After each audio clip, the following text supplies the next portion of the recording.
Hi everyone, welcome back. I know I have not been here in quite a while, but I'm back today to talk about the books I read in February and March. Some true gems. A couple of disclaimers. The AC is on. You might have heard about the recent heat wave in New York City.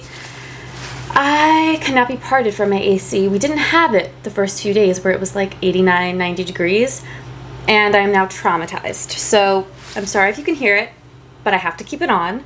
And I also have mentioned before that I'm trying to let my hair do its natural thing, and today I'm not loving what it's doing. But if I took the time to blow dry or straighten my hair, I would lose the willpower to film this video. So we're going to jump right into it. I have actually had taken the time to transfer a lot of my book notes that live on my phone to my book notebook. So I'm hoping that is helpful, as some of these books I read a long time ago. But let's start with kind of the best of the best. One of the best books I read, definitely my favorite in February, and I think it will live on my top books of the year.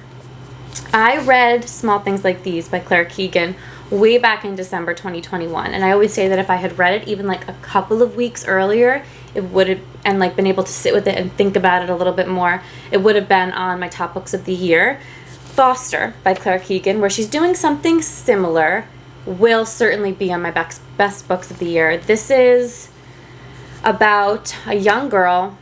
She's in the summer in rural Ireland, and she is sent to live with a couple who recently lost their son because there's a lot going on in her home. Her parents are not able to or willing to give her the attention and love she deserves. So for just a summer, she is sent to live with this couple. And it's really about the small acts of kindness, the art of giving attention to children, and how that really has like a transformative effect. It's really about the act of healing one another, because this young girl comes in and she helps heal the couple who's grieving the loss of their son, and they in turn heal her by giving her this attention and kindness that she's never experienced before. It is melancholic and heartbreaking. There's these really small moments of even including her in adult conversations, including her in the daily chores, holding her hand. These really small moments that kind of stick with you as you're reading this book. It is absolutely beautiful. Keegan just has a way of like capturing the essence of life and love and companionship in such a slim page count. This is like 90 pages, and as soon as I read it, I brought it home to my mom and said, "You have to read this." And she read it 3 times in the course of a week. This is just like, it has the emotional heft and weight of a much bigger novel. So Mantel calls it, "Every line seems to be a lesson in the perfect deployment of both style and emotion." Yeah, it's just beautiful. And the ending of this broke my heart. There's this bear hug scene and the healing properties of a bear hug. That's really, this book is beautiful. I highly recommend it. You can read it in an afternoon, and it just has kind of the sticking power. This book was actually adapted into a movie that is right now only in Irish, I believe. So my mom and I want to watch it. Hopefully there are subtitles. But yeah, this is just truly like a magical book. And I feel very, very strongly about this book, and I can't wait to reread it. It reminded me of my grandpa a little bit, so that's probably why. But yeah, I love what Clarke Keegan is doing, and I can't wait to read more by her. And then we come to a book that I did not enjoy. And I should have put it down, but I was so annoyed by this book that I almost needed to finish it to make sure I was still annoyed. And I was.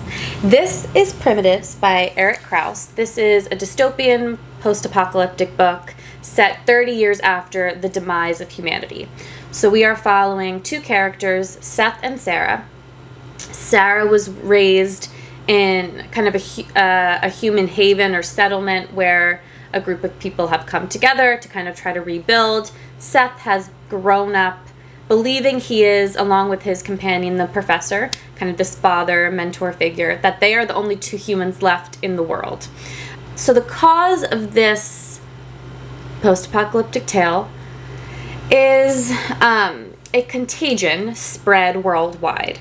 And then a cure was very quickly created and deployed everywhere. And the cure is actually what caused humanity to crumble.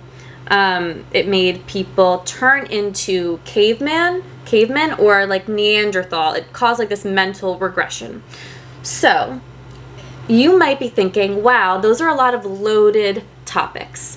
One, a vaccine caused the downfall of humanity because it didn't work and it actually caused other issues.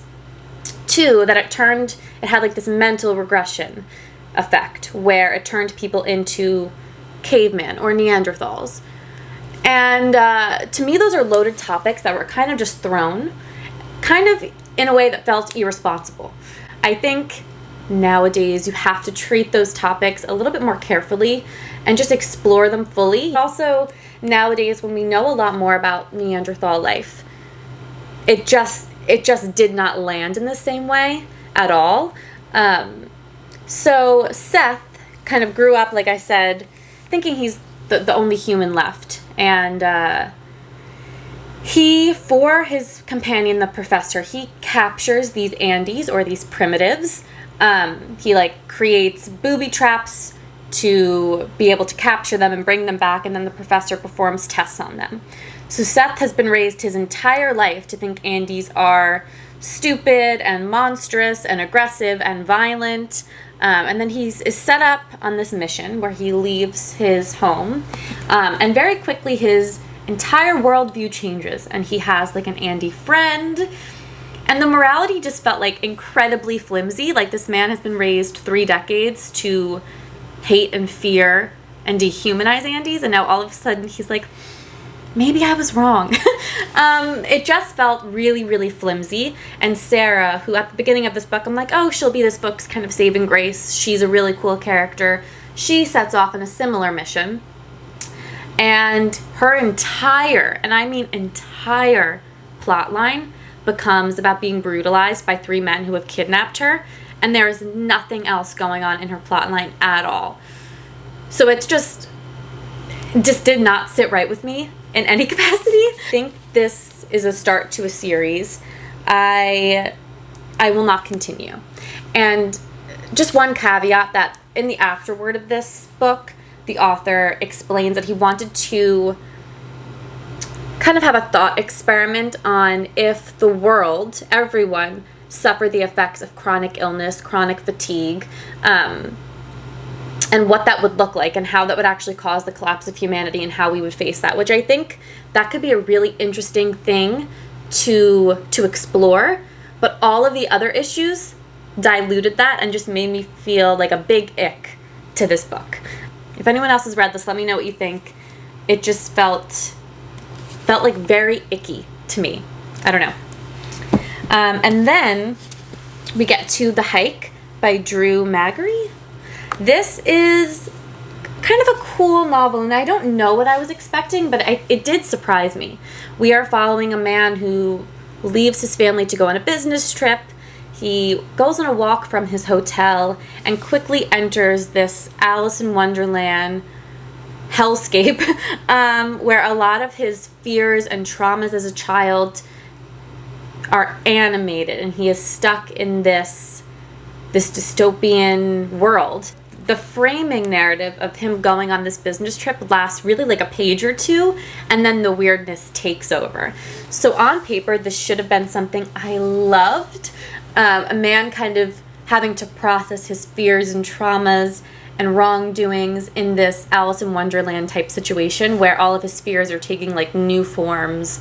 But I think where this book lost me a little bit, there were some moments where it was so weird and so wonderful and so terrifying that I loved it. Like, I think one of the best parts of this book, almost like the best sections of this journey he's going on, is when he is forced to build this castle with this Spanish man who was born in like the 1500s or something, and their friendship and companionship. That was really great. But I think where this book lost me is it almost had like too much weird, and the bits that kind of brought you to reality where he would remember this trauma that he had as a child, or this girlfriend, or this girl he always had a crush on, and those like little pinpoints to reality, there almost wasn't enough of them. So there wasn't enough to make you feel for this person.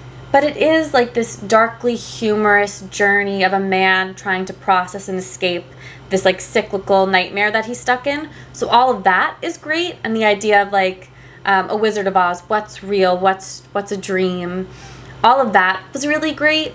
I just think that maybe this should have been like a short story versus a full novel, because I don't think it had enough power and emotion behind it to be a full novel.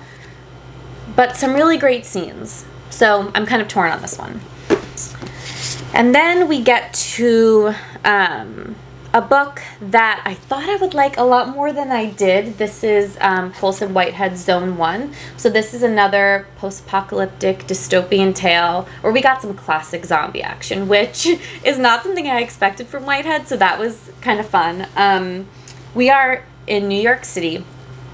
I'm not sure how many years after this kind of zombie takeover has happened, but we are following a man named Mark, who his job is, he's like one of the sweepers. So one of his job is to go into different zones of the city, kind of one by one, and clear out office buildings and sections and housing, because there are zombies that have been like stuck or are living in these places. So his job is to go out with a group of other people to sweep or clear different areas of the city. I think where Colson Whitehead did his best work is in like the descriptions of New York. Those, like, his writing is so incredible. I think where this book lost me is just the plot. Like I was lost. It's almost weird because like in a zombie apocalyptic tale, you would think that there would be a lot more action or oomph behind it, but it's almost like the scenes that Whitehead chose to create or focus on were really dull, and I just like didn't get that. Like one of the opening scenes with Mark, when he was on one of his sweeping missions and he got attacked by this zombie, he, like, his inner monologue and thought process is like, oh, this zombie is wearing underwear that my ex-girlfriend had. And he's like, as he's being attacked by a zombie, he's focusing on the underwear that the zombie's wearing. I'm like, okay, I am not going to gravitate towards this character at all. Alarm bells are going off in my head, but that's okay. Like, if there's a reason behind why the character is behaving this way. The ideas are really strong in this book because it's really about the politics of plague, which I think is very timely. And New York City is kind of a perfect setting to explore some of those things. Some conversation or just the ideology of gentrification and what that means in a city that's trying to recover. It's pointing out a lot of the absurdities of capitalism and perhaps misogyny in a way that, like, Mark is set up as the perfect character to do that. He is sweeping all of these office buildings and going through like, well, if the zombie takeover hadn't happened, I would be working here as a lawyer, and why that's ridiculous for X, Y, and Z reasons. So all of that really worked, but like I said, the plot, I was completely lost. And maybe I just didn't get it, and that's fair enough, and I could see that being the case. Yeah, I just didn't get it, and I wanted to like this one because I loved the Nickel Boys that I read a couple of years ago. So I'll continue to read more Whitehead. This one just did not work for me. And then we get to one of the highlights, and this is not to say that it is perfect. It's just to say that I enjoyed myself. I started reading the Lord of the Rings trilogy.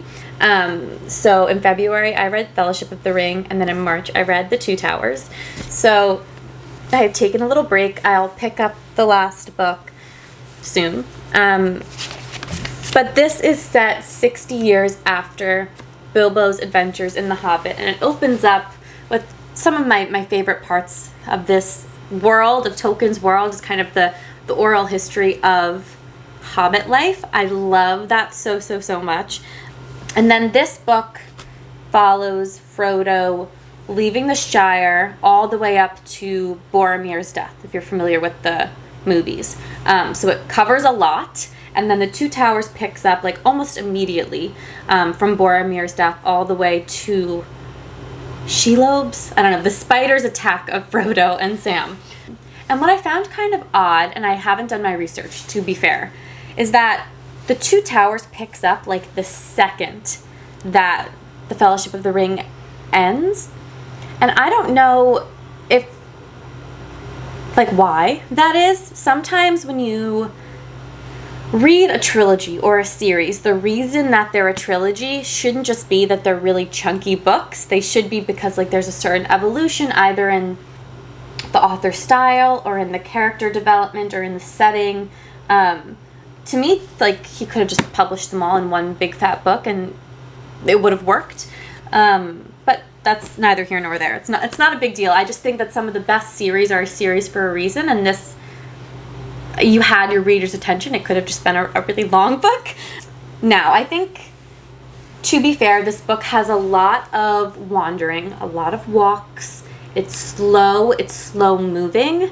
And I think sometimes people complain about that. For me, I am very comfortable with having a really slow, meandering read, because while like the characters are moving around and making observations and struggling, like the plot is definitely moving forward, and almost because I know where it ends, I know we will get there. So I actually enjoyed a lot of those moments.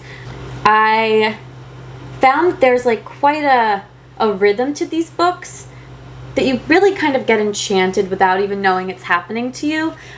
So I really, really enjoyed this one. So much so that I jumped right to The Two Towers. This one, I don't know that I enjoyed as much.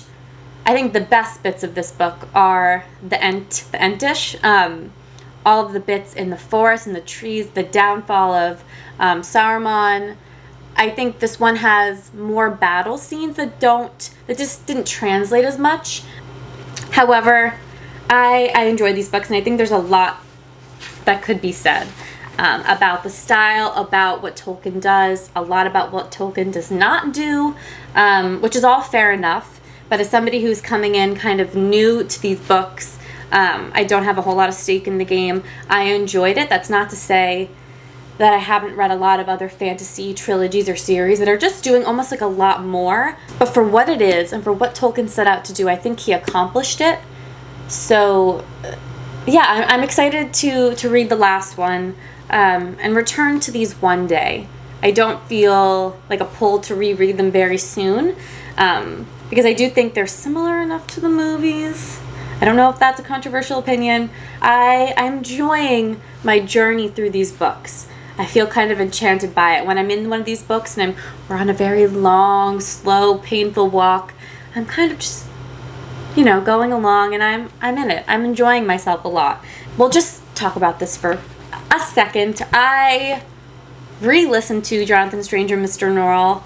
I just felt this really strong pull towards it. I had just read Zone 1 and Primitives and was just having like a negative view of my reading because I had really not enjoyed a couple of my recent reads. So I returned to this, loved it as much as I did the first time, picked up on new intricacies or nuances or plot lines. I just think this book is doing something so experimental and so wonderful. Pockets within pockets of mystery and intrigue and just joy. I love this book. And Susanna Clarke is somebody who I will keep rereading her work, because I think Piranesi is something that I will reread again very soon. I feel like that's a book I have to read every year. And then I read Nobber by, I'm not sure how to pronounce this, Oisin Fagan? I don't know. So I'm sorry if I'm sure I butchered the pronunciation. But this is set in 1348. The sickness has taken over.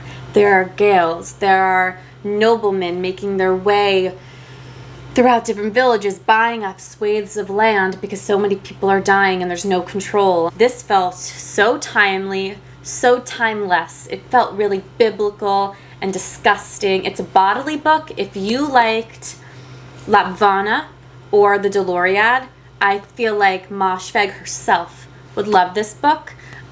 This just felt like it stuck to me.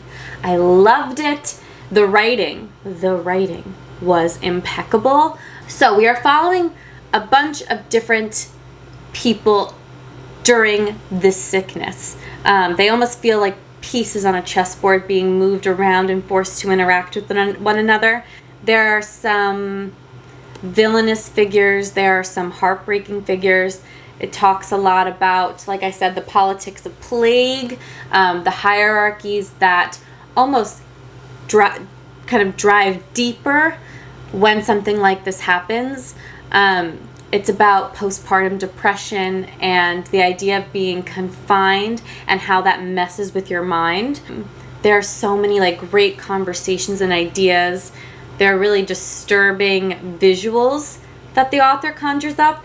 And I almost don't want to say too much about the plot because it will unfold before your eyes as these different pieces and people are being moved around. Set to become an Irish cult classic. I think that's absolutely true. It was so good. And then, so I came home from my trip and I got COVID. Hooray. So I read 2 large books that will both be on my top books of the year.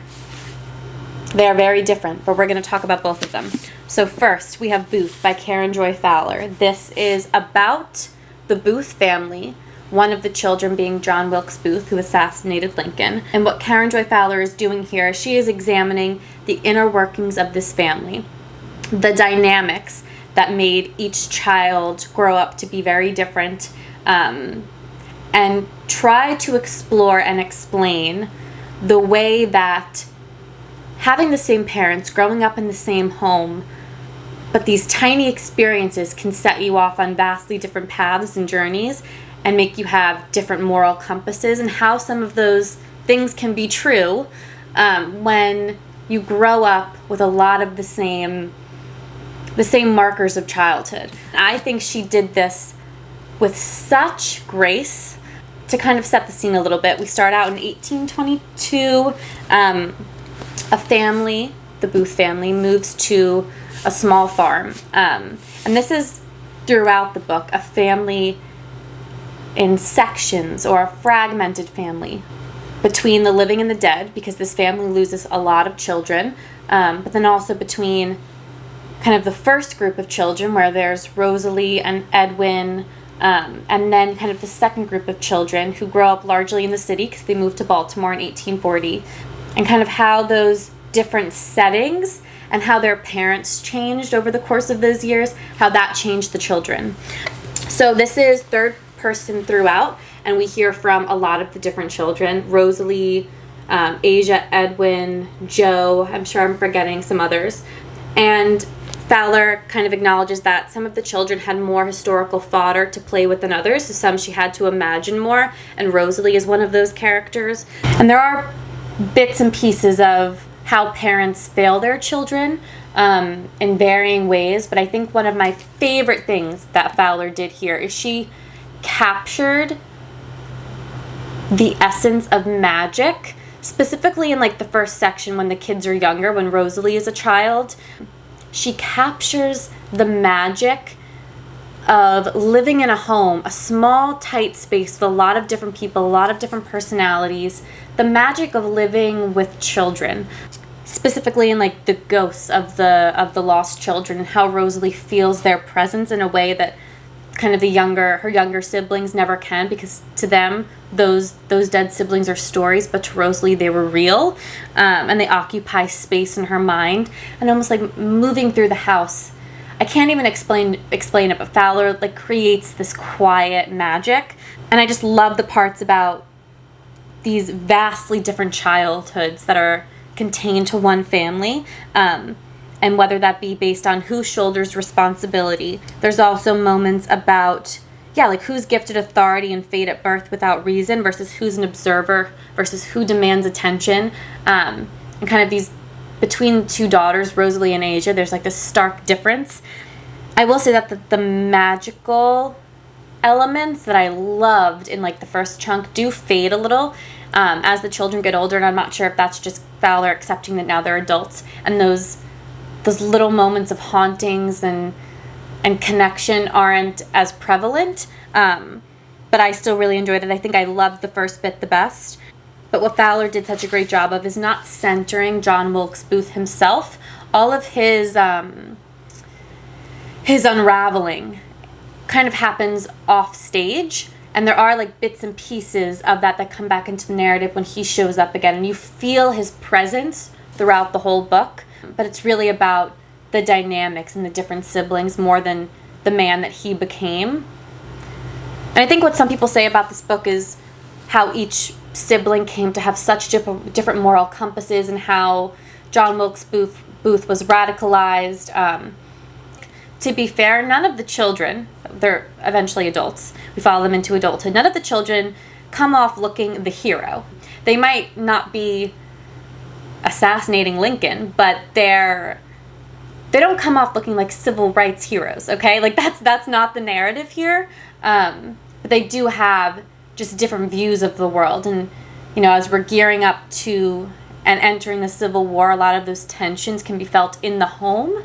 But none come off looking the hero. I loved this so much. I can't even really explain why I loved it so much. I just think Fowler did an incredible job of exploring the inner workings of this family. It's something I love so much about Hamnet by Maggie O'Farrell, and I just feel like she just captured the essence of this family. Yeah, this is a highlight so far of my reading year. And then I read Fingersmith by Sarah Waters. This is London, 1862. We are following a young fingersmith, so a young petty thief who was raised in the heart and bowels of London. Her name is Sue, and she is approached by somebody called Gentleman, who offers her a part to play in this conspiracy, in this plot that he's leading to swindle a young, innocent girl of her inheritance. And for the first chunk of this book, we are following her as she leaves her home in London, which is all she knows, and goes to the Briar, which is this old, dilapidated, cold mansion that feels really autumnal and spooky, and it's almost very slow-moving, so I don't know if everyone will love this book because it is very slow.